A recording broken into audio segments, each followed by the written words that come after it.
Ketua Umum Partai Demokrat Agus Harimurti Yudhoyono mengaku tak masalah jika Prabowo merangkul partai politik lain untuk bergabung dalam koalisi. Namun AHY mengingatkan pentingnya soliditas dan kekompakan koalisi hingga akhir pemerintahan. AHY mendukung niat Prabowo untuk memperkuat koalisi di pemerintahan dan juga parlemen.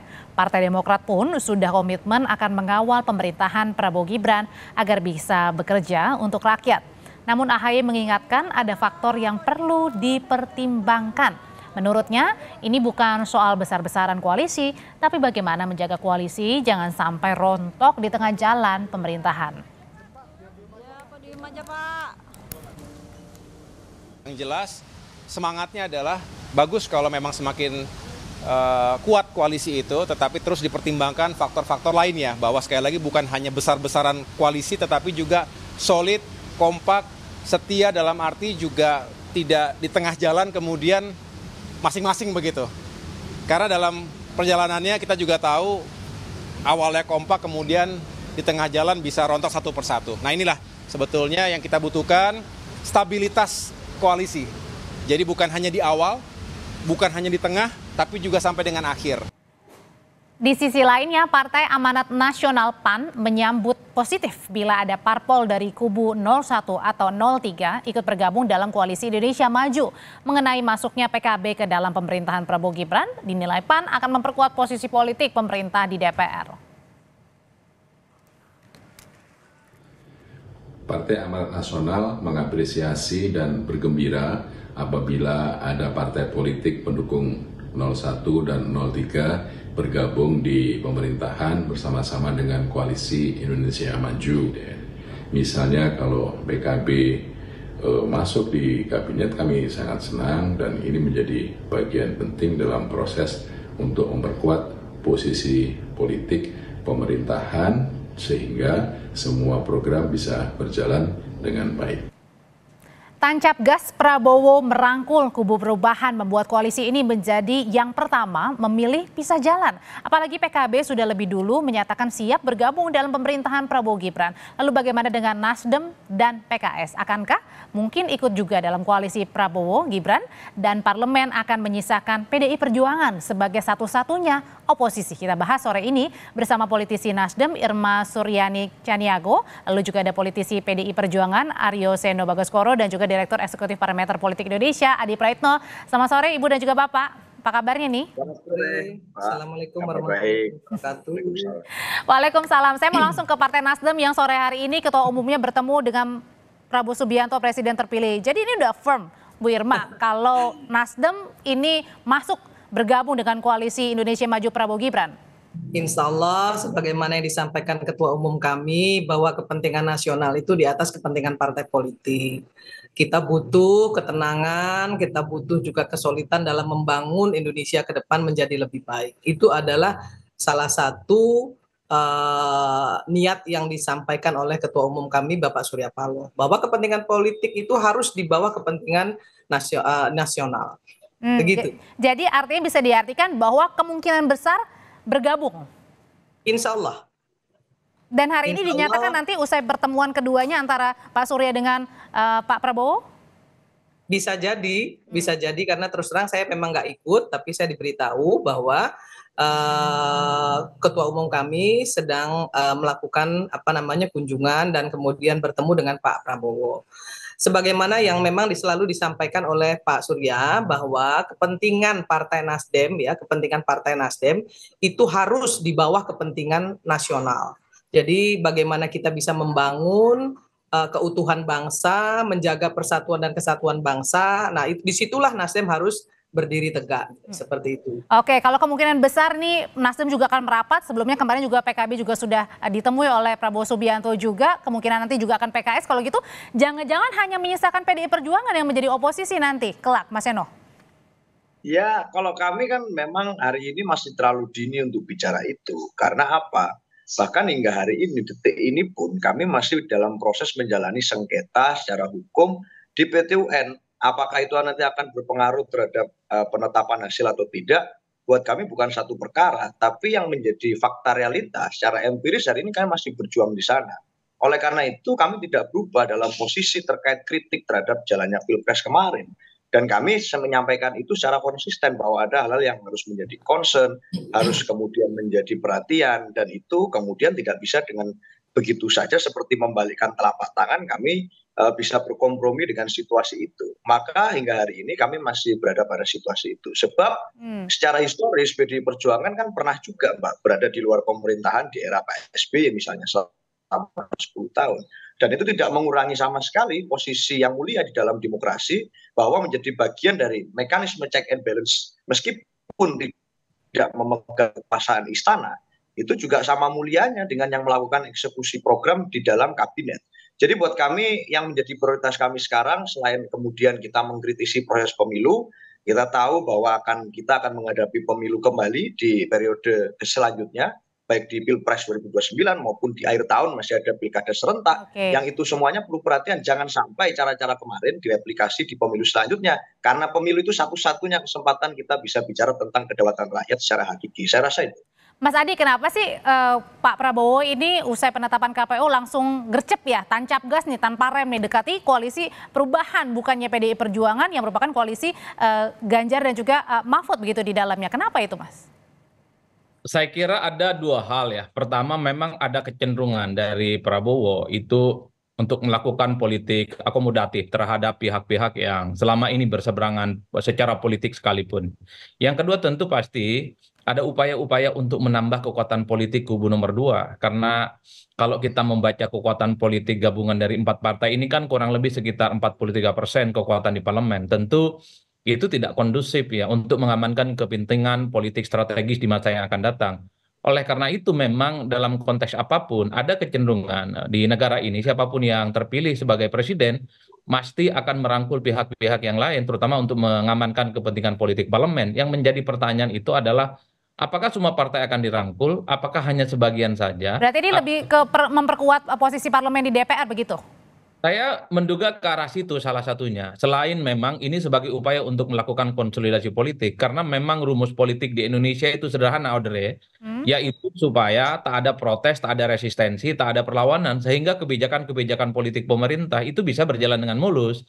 Karena kalau memang terjadi instabilitas politik, tentu dikhawatirkan kebijakan politik pemerintah, apapun kebijakan politiknya itu, dia khawatir tersendat dan terkendala. Itu terjadi pada Jokowi di periode pertama, itu terjadi pada SBY periode pertama, di mana SBY dan Jokowi itu mendapatkan perlawanan dari kubu oposisi, dari pihak-pihak yang kalah, sehingga kebijakan politiknya itu seringkali deadlock dan seringkali itu bisa dibatalkan. Saya kira dalam konteks itulah kemudian Prabowo Subianto aktif melakukan safari politik, tentu berupaya untuk melakukan kerja-kerja sama politik. Nah, kalau gitu Mas Eno, PDI Perjuangan nggak rugi nih kalau nggak ikut pemerintahannya Prabowo Gibran? Belum lagi tadi disebutkan kan ada pilkada yang akhir, bisa saja menguntungkan kalau ikut koalisi dari Prabowo Gibran. Ya kalau kita mendengar pemaparan dari Pak Ustadz Adi Prayitno, itu kan berarti kita bisa sampai pada satu kesimpulan bahwa hari ini konsolidasi elit untuk kemudian meminimalisir jumlah partai di luar pemerintah, itu kan dilakukan bukan semata-mata demi misalnya kepentingan bangsa, tapi ini terutama kepentingan Pak Prabowo ini, untuk kemudian agar nanti pemerintah ke depan berjalan dengan stabil. Artinya ini sebenarnya realisme politik saja bahwa itu akan ada banyak gangguan secara politik kalau tidak bergabung dan lain sebagainya. Tetapi kami pada dasarnya menghormati keputusan sikap partai-partai politik manapun yang kemudian memutuskan untuk mengambil langkah misalnya dalam tanda kutip rekonsiliasi politik. Tapi Mbak, buat PDI Perjuangan sikapnya jelas, kami sadar bahwa hingga hari ini kebatinan rakyat yang memilih PDI Perjuangan mayoritas masih mengharapkan kami untuk berada di jalur kritis. Dan itulah sebenarnya kami akan rugi kalau kami mengambil jalan yang berbeda dengan kebatinan itu. Tapi secara ilmiah, secara politis, secara struktural kami tentu akan membahas itu semua di dalam variasi yang mana kami mengalami disiplin partai di Rakernas nanti di akhir bulan Mei, yang mana itu nanti akan menentukan sikap politik partai ke depan dengan dinamis. Tapi pada dasarnya hingga hari ini kami masih berpegang pada pembacaan ilmiah, salah satunya misalnya bahwa ada keinginan dari 60% lebih rakyat yang ingin ada sebuah mekanisme evaluasi atas Pilpres kemarin melalui angket misalnya, yang itu kemudian dipublikasi oleh Balitbang Kompas. Jadi itulah yang kami rugi kalau kami nggak menjawab kebutuhan itu malah kerugian kami. Saya rasa itu. Oke, Bung Irma kalau gitu kenapa sih tadinya rival jelas-jelas mau mengusung perubahan, terus kemudian kemarin melalui PKB juga dititipkan justru ya agenda perubahan ke Pak Prabowo. Kalau gitu bargaining apa sih yang didapat Nasdem merapat ke Prabowo Gibran? Gini loh ya, Nasdem itu sebenarnya mau koalisi ataupun menjadi oposisi itu bukan prioritas kami sebetulnya. Tapi demi bangsa dan negara, supaya kita ini ke depan ini jangan ribut terus, kemudian persatuan dan kesatuan bangsa itu di atas segala-galanya, maka kami berpikir ya, memang harus disudahi perseteruan-seteruan ini. Itu yang pertama. Dan yang kedua, harus diingat ya, meskipun Nasdem di dalam partai koalisi sekalipun 2 periode bersama Jokowi, Nasdem tetap kritis. Nasdem tetap kok melakukan fungsi kontrolnya, fungsi anggarannya, ya, kemudian bagaimana caranya kita bisa membuat Bukan karena takut nggak dibagi jatah menteri, Bu Irma? Enggak, kita mau dikasih menteri pun kita belum tentu mau kok. Ya, kita ditawarin menteri juga belum tentu mau. Jadi jangan juga kemudian selalu berpikir pragmatis, ya, dalam rangka membuat Indonesia ini semakin kondusif, ya. Kita bisa lihat ya, mungkin Adinda Adi tahu persis lah ya, Indonesia hari ini tidak baik-baik saja dalam hal misalnya teriakan-teriakan bahwa demokrasi itu sudah runtuh dan lain sebagainya. Padahal menurut saya demokrasi kita baik-baik saja. Buktinya semua orang bisa bicara seenak udelnya menurut saya, itu nggak diapa-apain juga gitu ya. Tapi bagi Nasdem kritik itu penting. Ya, bahwa kritik itu adalah kontrol sistem yang efektif terhadap pemerintah, karena pemerintah yang absolut pasti diktator. Makanya walaupun kami akan berada di dalam koalisi pun kami akan tetap menjadi kontrol sistem yang efektif terhadap pemerintah. Nah, kalau gitu hitung-hitungannya Mas Adi gimana? Bahkan Ketua Umum partai dari Mas Ahaye sendiri bilang itu koalisi jangan sampai rontok di tengah jalan. Kalau misalnya makin gendut gimana tuh Mas Adi, hitung-hitungan beberapa jatah menteri untuk Golkar, Nasdem? Ya, saya kira memang pernyataan Ahaye itu sebagai bentuk penolakan secara halus ya, jika ada partai politik di luar kubu nomor 3 bergabung. Statement-statementnya memang cukup halus dan terkesan normatif. Tapi kan ada warning, jangan sampai koalisi itu berhenti di tengah jalan, kemudian di tengah jalan itu ada yang mengundurkan diri, ada yang menjadi oposisi dari dalam dan seterusnya. Bagi saya itu adalah sebagai bentuk penolakan ya. Karena tentu saja apapun judulnya kalau kita membaca sepanjang Pilpres kemarin, kubu 1 dan 2 khususnya ini kan terjadi konfrontasi secara terbuka. Tapi persoalan siapa yang jadi menteri, apakah kubu nomor 1 dan nomor 3 itu akan bergabung ataupun tidak, tentu semua hak prerogatifnya ada di Prabowo Subianto. Dan yang kedua, apakah partai-partai yang akan diajak itu mau berkoalisi ataupun tidak, itu yang disampaikan oleh Seno dan Kak Irma tadi. Yang paling penting sebenarnya publik membaca ketika ada pertemuan-pertemuan ketua umum partai antara Prabowo dengan Pak Surya Paloh, antara Prabowo dengan Muhaimin Iskandar, ini selalu dikaitkan dengan soal kemungkinan 2 partai ini akan menjadi bagian dari koalisinya Prabowo Subianto. Apa konsesi politiknya jadi menteri? Bahwa misalnya Pilpres harus disudahi, ya nggak ada bantahan apapun dan tak ada yang protes. Bahwa harus ada rekonsiliasi politik, kita perlu bersatu. Ya, semua itu mendukung. Rekonsiliasi itu kan tidak harus dimaknai, harus melebur kekuatan politik, bersatu menjadi bagian dari Tapi Mas koalisi Adi, bersama. kalau misalnya nih kita berandai-andai Nasdem, PKB, PKS yang merupakan koalisi perubahan ini bergabung dengan pemerintahannya Prabowo Gibran, kalau gitu bisa dikatakan bahwa Pak Prabowo tidak membutuhkan PDI Perjuangan lagi. Kalau melihat kecenderungan secara umum memang ada upaya juga untuk mengajak kerjasama PDIP ya. Tapi kan kalau melihat iman politiknya PDIP itu kan nggak terlampau peduli dengan ajakan itu. Bagi PDIP berada di luar kekuasaan itu jauh lebih rasional. Melihat sikap kritis elit mereka, melihat sikap politik basis konstituen mereka yang menuding bahwa pemilu di 2024 itu ada kecurangan-kecurangan, tentu sangat mustahil sebenarnya bagi PDIP bergabung dengan Prabowo dan Gibran. Apalagi di situ ada variabel Gibran yang saya kira memang dianggap sebagai replika politik dari Jokowi. Itu tembok tebal sebenarnya yang akan menghalangi PDIP itu akan bergabung dengan Prabowo. Kecuali hubungan Prabowo dan Jokowi tak baik-baik saja, bulan madunya segera berakhir. Mungkin PDIP di kemudian hari akan mempertimbangkan bahwa bergabung dengan Prabowo juga bagian dari opsi yang akan mereka pilih secara rasional karena LDIP mengatakan mereka nggak ada soal dengan Prabowo, yang mereka ada soal hanya dengan Pak Jokowi. Nah, kalau Jadi gitu jangan-jangan nih Bu Irma, kalau tidak ada masalah dengan PDIP, makanya apa jangan-jangan nih pertemuan dengan sore ini Pak Surya, Pak Prabowo juga menjadi jembatan nih, jangan-jangan Pak Surya ini untuk menjadi jembatan pertemuan antara Pak Prabowo dengan Ibu Mega, mungkin nggak tuh? Selalu mungkin Mbak ya, karena Pak Surya sebagai tokoh bangsa ya selalu ingin suasana di Indonesia ini kondusif, tenang, agar pemerintahan bisa berjalan dengan baik. Tidak perlu lagi kita ya saling saling mengatakan si A salah si B benar, tapi bagi kami sekarang ini Pilpres sudah selesai, mari kita membangun bangsa ini bersama-sama. Soal bagaimana kita di dalam nanti melakukan koreksi dan lain sebagainya itu adalah tanggung jawab dari partai politik masing-masing. Saya kira begitu. Kalau dari Mas Eno berarti ini bisa penegasan Mas, tertutup atau masih terbuka kemungkinan pertemuan antara Bu Mega dan Pak Prabowo kalau gitu? Ya kalau pertemuan dengan Pak Prabowo kan sudah berulang kali. Kami akan sehari ini fokus kami adalah bagaimana kami menguatkan semangat seluruh simpatisan, kader, kemudian para anggota PDI Perjuangan yang habis melalui pemilu yang demikian brutal. Apalagi di situasi kebangsaan hari ini kita melihat ekonomi kurs kita semakin geopolitik global juga berbagai terjadi perang. Kami berharap mungkin nanti Nas itu bisa dibahas, tetapi saya sepakat dengan Mas Adi bahwa kalau bicara tentang persatuan, bicara tentang bagaimana membangun kerukunan politik, itu tidak harus dimaknai bergabung dengan pemerintahan tertentu. Di luar pemerintahan sekalipun kami juga masih bagian dari NKRI yang bersemangat. Tapi kalau tadi Bu Irma bilang Mas Eno nggak apa-apa kok kalau di dalam pemerintahan tetap aja bisa kritis.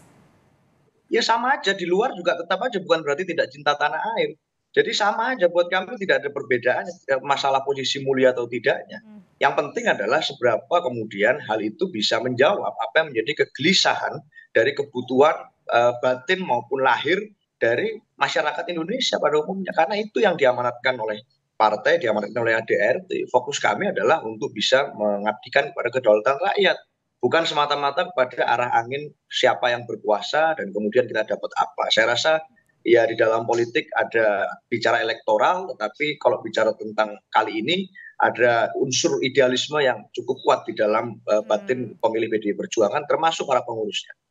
Oke, kalau gitu Mas Adi jangan-jangan nih pendekatan untuk ke koalisi perubahan termasuk juga dengan pertemuan sore ini Pak Surya dengan Pak Prabowo ini juga menjadi salah satu hal yang dibicarakan tadi malam di Istana Merdeka pada saat Pak Prabowo, Mas Gibran bertemu Pak Jokowi. Ya saya kira memang kalau kita melihat perdebatan publik sampai hari ini, setiap pertemuan elit, termasuk misalnya pertemuan Prabowo, Gibran, dan Pak Jokowi, ini kan soal kemungkinan bagaimana merangkul pihak-pihak yang lain untuk diajak kerjasama ya. Dalam konteks inilah pembicaraan tentang koalisi, tentang sharing power, dapat jatah menteri bagi pihak yang kalah, cukup mengemuka dan ini akan menjadi tema sentral di 6 bulan yang akan datang sampai tanggal 20 Oktober ya, transisi di mana peralihan kekuasaan dari Jokowi ke Prabowo Subianto. Kalau bertemu itu hanya sebatas anjang sana, silaturahmi biasa, halal bihalal di bulan pasca Lebaran misalnya, saya kira itu tidak akan menjadi perdebatan publik. Atau misalnya pemilu itu sudah dianggap selesai, elit-elit ini sudah menerima dan mengucapkan selamat kepada Prabowo, tak akan ada jadi pembicaraan. Karena taunya publik ini setiap ada pertemuan elit pasti di ujung sana ada keinginan untuk melakukan konsolidasi yang berbasiskan kerjasama politik di eksekutif bagi-bagi jatah. Mas Adi, kalau akhirnya menyisakan hanya PDI Perjuangan yang berada di oposisi, akan kuatkah untuk check and balances? Kalau membaca kuantitas tentu akan lemah karena apapun kan PDIP akan menjadi minoritas. Tapi kalau melihat pengalaman PDIP dulu waktu jadi oposisi, saya kira secara kualitatif PDIP akan memberikan satu bentuk check and balances yang saya kira cukup bagus. Biasanya kan kader-kader PDIP ini kan memiliki pengalaman politik yang panjang. Mereka itu tokoh-tokoh senior, mantan aktivis dari kelompok-kelompok Cipayung yang dan menjadi elit-elit partai yang saya kira memang itu sudah dibuktikan ketika SBY jadi presiden. Oleh karena itu sekalipun PDIP satu-satunya partai yang berada di luar kekuasaan, saya kira substansi perdebatannya akan jauh lebih menarik ya. Saya kira itulah yang saya kira kita akan rawat. secara demokrasi. Yang saya khawatirkan ini semua partai bergabung, Audrey, karena ada kecenderungan menganggap Prabowo itu ya adalah teman dan sahabat lama. Kalau itu yang terjadi, maka oposisi akan menjadi kabar yang kurang baik bagi demokrasi kita. Baik, Mas Adi Praetno, terima kasih. Bu Irma, terima kasih. Mas Eno, terima kasih. Sehat selalu semuanya.